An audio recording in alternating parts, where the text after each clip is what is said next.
All right, Paul, tell me about your business. It's a small upstate tree service. Been in the local area about 15 years. Pretty much called Taylor's my home base. I've always seemed to be here, and the people are nice. If somebody wanted to look you up in the phone book, where do they look up? Morris Tree Service, under Tree Service. And now, who's this gentleman with you? This is a good friend of mine, Harvey Vest. We've been working together now for about 15 years. Now, what does Mr. Vest do? He specializes in stump removal, but I haven't found anything that he can't do. Our main concern was the large Japanese maple that was actually under it as an understudy tree. We felt like we wanted to pay extra special attention to that tree as not to damage it. But it was basically business as normal. You know, it's really hard to explain. You have to see it. Okay. Well, maybe some of it we'll get to see. What was the adjective you used to describe my tree? That's now gone, we're sad to say. Enormous. It was, like I said, it was very large, and actually I mistaked it for a red maple when we pulled up to look at your job and look at the tree because of its size, just the sheer size.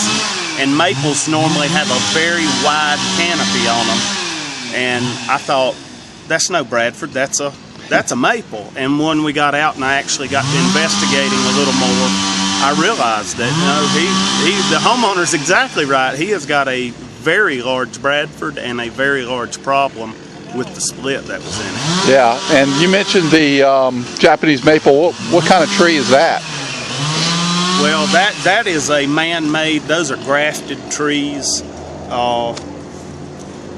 They're very, very slow growing.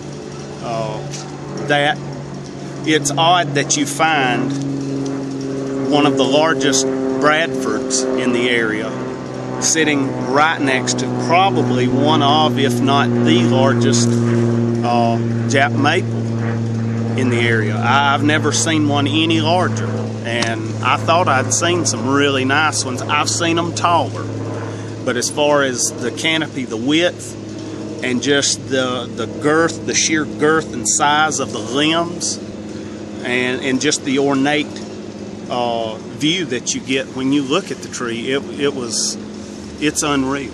And so we had two beautiful trees here, now we just have one. Yeah, but you can always plant another one. Well, we're probably going to try to plant another Japanese maple, perhaps, from one of the shoots. Yeah, from that. That would be beautiful. Get a pair of them. Right, that's what we're going to try to do. Mr. Vest, tell me about this stump. You've ground some stumps in your time, right? Yeah, I've been doing it for about 25 years, grinding stumps. This is one of the biggest I've ever seen, but this is one of the largest, if not the largest, Bradford I've ever ground.